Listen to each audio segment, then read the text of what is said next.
Welcome back. You're watching the Gigabyte Dota Masters tournament, and this is definitely going to be a fun match. MSI-evogt GT have pulled out to focus on Dota 1, and they have been replaced by IG Invictus Gaming. Very, very big name in the Dota world. And right now, it's IG versus LGD, so two Chinese giants are going to clash right now. But gods, we've got a DK ban straight. This is, I think, the first time we've seen Dragonite banned straight off the bat, as well as Lycan and Chen, and Windrunner. Yeah, both these teams going quick to the bans. They know, they verse each other so many times in Dota 1. They know each other's style very well. They know what heroes they like to pick. Even though this is Dota 2, the actual metagame is going to be very similar for these Chinese teams because they haven't been involved versing the European teams, versing the Western teams. For them, the picks, the bans, the strategies, it's all going to be the same. So these bans and picks is largely something that a lot of viewers will be thinking, what the hell are they doing? But it's all about them knowing what each other likes to pick and play. And IG have the first pick, so banning out those sort of non-first pick heroes is actually alright because that's going to force LGD to leave a few scary picks left in the pool which IG can snap up right off the bat. And poor Tiger in the chat was calling out Windrunner, going to be played by Chuan. Well, Chuan actually banned the Windrunner. So there we go, getting rid of that, but a lot of the push is getting taken out of the mix. And of course, Windrunner, very common early pick just because she's so damn flexible. What have we still got on the board? We've still got Prophet on the board, we've still got Invoker. Invoker's still up there, although I don't know how much, whether or not the Chinese teams favour him or not. We'll see whether or not he gets knocked out in a second. And the Brewmaster also still there as well. He might actually sneak through, although Lycan is out. Oh yeah, Brewmaster definitely a hero. It doesn't get banned here. One of these teams will be picking up with those first three picks, I feel.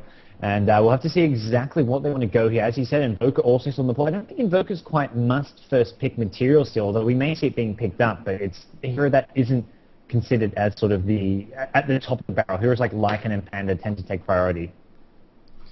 Yeah, well, I mean, I really want to see a Brewmaster dominate. We have seen a couple of Brewmasters slip through every now and then, but they haven't done cause mass count. And of course, he is definitely a great brawling hero, but they have decided to get rid of. There you go. So Invoker gets banned. They decide to get rid of him, and Brewmaster first pick, like pretty much just instantly grabbed up there. No questions asked by IG. They said, all right, let's grab this great brawling hero. And of course, he's really good.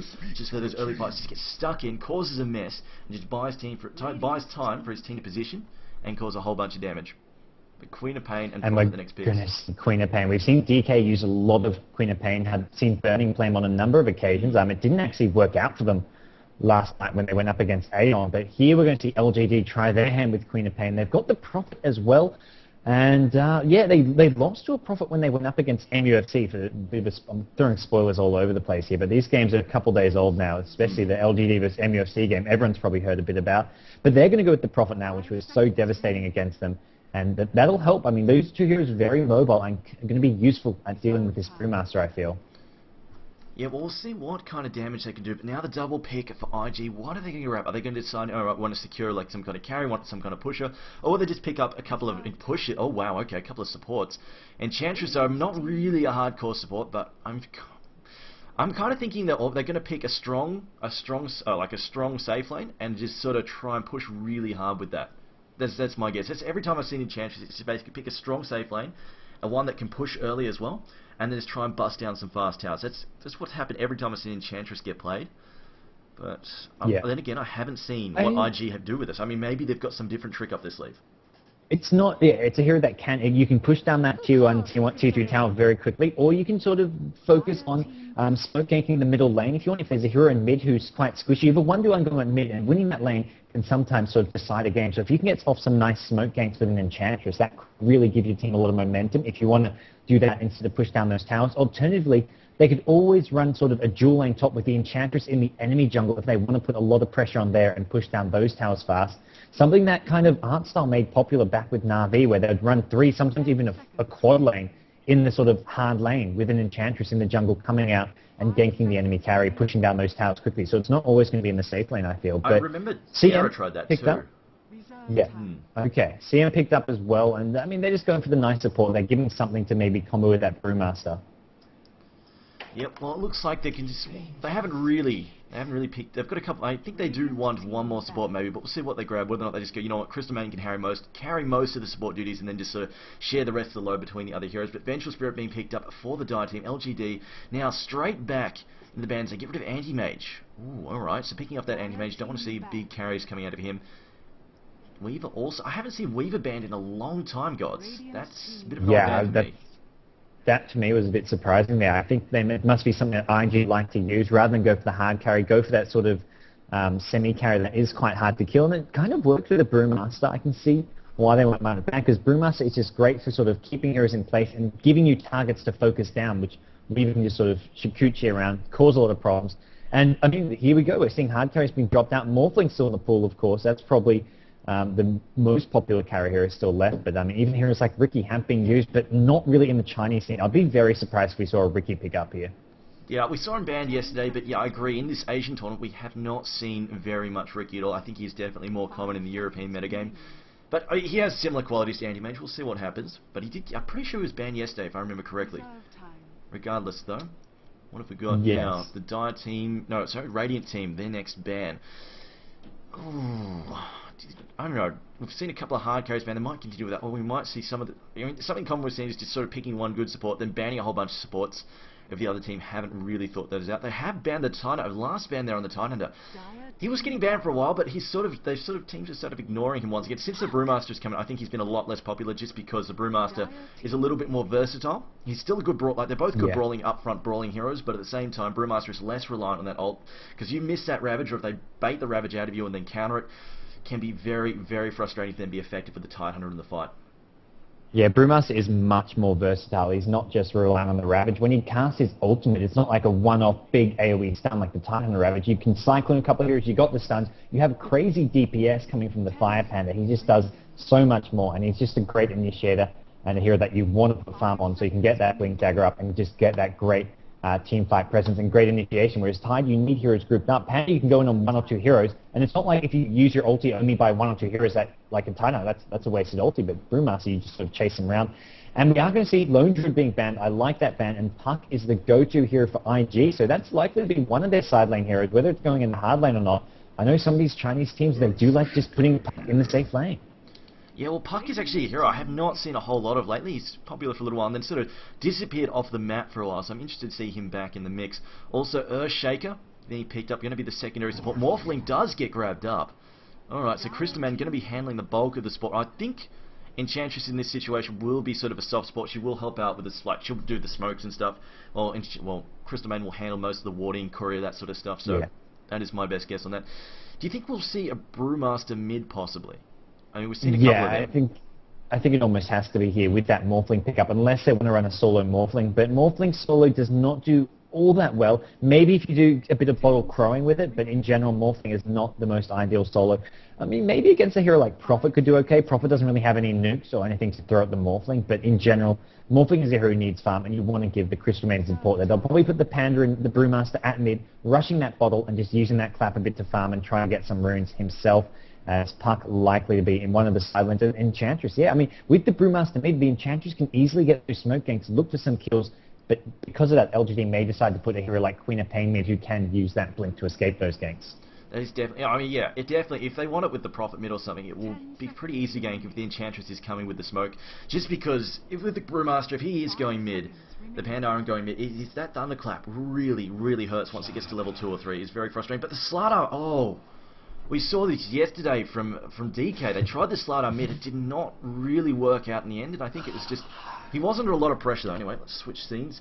Go to number 2. Yeah, seen it a couple times, and we've seen it twice by DK. You went there for the first swing at Mith.trust. They won the game, but I have to say the Slardar solo mid did not work that well. But they are going to be running Slardar once again, soloing the middle lane. By the looks of it, he's going to head top. They're going to roam top with 5, but it's Slardar with the items to go to that mid lane. Oh, I have to wonder, how is this going to work out? He is going to be up against a Brewmaster, so it is melee versus melee. I think this will be okay for Slardar. It's not like the other past games where we've seen aggressive dual lanes against him or lots of ganks coming in. If he just gets left alone, because this CM is going to be protecting the Morphling, I mean, it could be an okay lane, and IG, Trilane is heading top. They're going to put the Puck in the safe lane solo. Fair enough then. Alright. So yeah, Puck going to be headed bottom. Morphling headed top. He's going to be backed up. Well, I don't know. Chuan probably not really going to be. He's going to be offensive jungler, will he not? He won't be sitting in the lane, just pop out every now and then, try and set up the ganks. And I like this just because by putting that jungler, like, it is obviously a little bit riskier to use the offensive jungler, but at the same time, it's so easy. Like you said, just gank. Like half the time, you might not even need smoke. Just come in from behind, pop down a net, or even get an Ursa in behind and pop down that Thunderclap and just slow things down. Allow the Panda to get in. Once the Brewmaster gets in, That is going to sting, because he can cause a massive amount of damage. At the same time, though, it is going to be Slider who can sort of just stun and run. So unless they get some really good lockdown on him, he might be able to sneak away. Also, he's not that squishy either. Slider's not that weak. Magic Missile goes down. Crystal Nova. Fissure does get thrown. She's trapped. She's... Oh! Oh, no! LGD with a massive mess up there. Going to give away the first blood. IG were running away, and then they suddenly realized, oh, wait.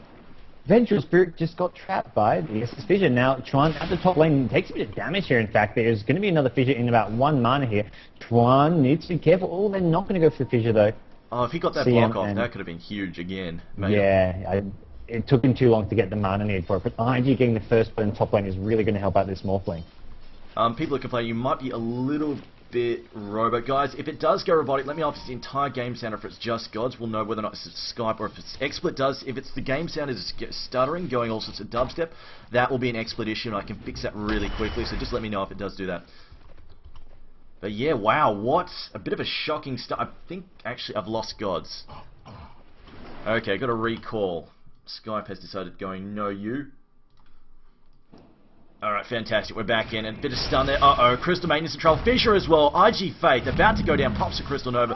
But does get cleaned up for the second kill of the match. But he's going to be back up almost immediately. The Radiant also thrown in a counter. It has... Oh, must be a hair's breadth out of line of sight there. Gods, I think you're back with me, dude. Yes, I am, as that kill coming LGD's way. Their trialing has a bit more firepower with the ES Vengeful Spirit. If they can stop Enchantress from getting in this jungle, which they've done a great job of, so far, it's going to make it have a bit of a hard time. As you can see, Chuan is forced to sort of stay as far away from the trial as possible to get those creeps. He can't just go for those camps right by the lane, as the ES Vengeful Spirit are going to be looking to combo him down as he does not have the heal yet. And ES popping a ward on the high ground. They found where Enchantress is going to be, and now Enchantress heading towards the mid lane, not going to find anything at all. Yeah, well, she's got the Wildkin War Chief, can't really gank the Slider with that, he's just a little bit too mobile. She could just drop it around, just try and harass. Oh, actually, no, she's been using the Cyclone already, it's on cooldown, just coming off now. Damage. See Vengeful Spirit just doing a bit of pulling. DD being picked up by Chuan, if I'm saying that correctly. And oh, they're pinging, they know she's going that way, they might try and cause some trouble. But here we go, 3-man gank incoming on Chuan. He might need to... Oh, he's got an Natangas, he could be in some serious trouble. Does get hit by the slow. He's got a DD Fissure as well. He's managed to dominate, though. He's managed to dominate the Tri-Troll Warlord, I believe, as now he's going to try and run down one of these heroes or not. He has been taken out, though. Unfortunately, it's that ward spotting him up so well, and they intercept. Really good work there for LGD, making up for that initial cock-up down by the top rune. Yeah, that one ward giving them such useful vision at this top lane, because Enchantress is going to be coming from those camps, and these other camps have... they've sort of just having those heroes sit there, so whenever Enchantress coming in, they'll know exactly where. And Enchantress is going to get a bit caught out again. Going to get... Oh, Chuan taking a fair bit of damage there, just from Queen of Pain right click and some creep harass, as now the Dark Troll, Queen of Pain wants it. Xiao 8 at this top lane, off to a good start. Yeah, Queen of Pain going to take that out, going to steal that creep. I'm just looking at the bottom line. Puck now forcing to pop a pot. He's 11 and 3. Furion currently 8 and 4, so he's a little bit ahead, although he's using the trance just to harass Puck, just because he can't nuke them down that effectively just yet. And now Crystal Maintenance with serious trouble has been blocked in. Slow as well. Queen of Pain, though, relatively low mana. She has been jumped by the Wolfling waveforming, and the Crystal Nova's going down. ES out of stuns right about now, but Queen of Pain blinking out and popping a health pot. And that ward there, just giving them line of sight, allowing them to just intercept that CM, doing a lot of damage. She doesn't have a pot either, so she's going to try and heal up. But it's only got tangos left at the moment. Morphling has picked up that quick Bastion in the mid lane. How's the Brewmaster doing? He's 14 and 4 versus 11 and 3, so about even. Just about even compared to Slider, although it looks like he's using the Thunderclap to harass a lot more than Slider's able to use the Crush. And Slider has in fact gone for the 1 in Sprint, 1 in Bash early, and then max out Crush. Yeah, just get as many in the Crush as possible. It's going to come down a lot to who gets those runes. This rune's going to spawn up top. Both heroes probably want to go for it. Slider, though, is too low. He is not going to get that rune, assuming Panda is going to be running towards the top lane to go pick it up. Now, Slider knows it's there, but Panda is a bit closer. Will edge him out. And, yeah, Panda off to a slightly better start at the mid lane. YYF playing one of his sort of trademark heroes here.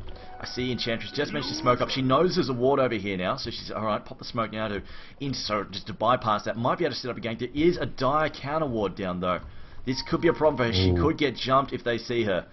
They haven't yet. She's going to come through that gap in the trees. ES in some serious trouble. Morphling, though, diving in on top of Queen Pain. She will blink out. Do they have the gumption to bring it out? I think so. Here comes another stun from the Sentinel. Verbolt going to Thunderclap, and that is a dead ES, although Crystal Maiden deciding to tank that. I don't think she had to. Use the Crystal Yeah, Nova. I don't think that was entirely thought out, but they did manage to get the kill there. The Crystal Nova wasn't needed, but in the end, a kill going IG's way, and they needed that. This Enchantress hasn't really had the impact they would have liked on this top lane, although Zoo on that Morphling is farming fairly well, has got 18 CS, compared to Queen of Pain, who is currently sitting on 17 CS. So those two heroes pretty much toe-to-toe, as right now, this game's seeming very even. The goal graph pretty much still hovering around 0. Yeah, it is pretty damn tight. And I mean, a shaky start from very shaky start from LGD, but still they appear to be coming back quite nice. In both like the mid lane and the bottom lane are currently right about even. The last I checked, I see Slada trying to jump in on top of the Brewmaster there. Brewmaster also grabbing a point in his passive. I think he might have also grabbed 1 in stats as well, but looks of things. Yes, he has picked up 1 in stats. Throws down the Thunderclap, misses though, taking a lot of damage from those auto attacks plus the amp damage. Negative armor, never much fun for a strength hero, just because he never has a whole lot to begin with. Puck now might try and jump in on top of the Furon, decides not to, just going to harass him with the Illusory Orb. And all 3 Die Heroes backed up under this top tower. Crystal Maiden moving in. I think this. Oh, they know this gank is possibly going to come on mid. Although Crystal Maiden might just be checking for the 6. Yeah, it looks like she's just going to camp for the 6-minute rune. Try and make sure they get it. It's a haste top. Slada quickly trying to check bottom. Doesn't find. Well, he would have seen it spawn top. Brewmaster now bottom that haste rune. He's going to charge up top. And unfortunately, Vengeful Spirit in some serious trouble. She went down here to try and help out, but realized, holy crap, there's a hasted panda running straight at me. The Fisher goes down, and now it's ES who's going to be the focus of their attention. As it looks like he's out of position. The block, the creep, probably going to save his life there. Oh wow, yeah, he's going to get away just in time. Could not have come at a better time. Meanwhile, Puck at bottom actually got a solo kill using his ulti. So Ferrari at bottom lane, getting a nice little solo kill. And Prophet, I mean, he's sort of been stuck at this bottom lane. I mean, Puck is going to be a better mid-game hero, more or less. And Prophet, I mean, he has not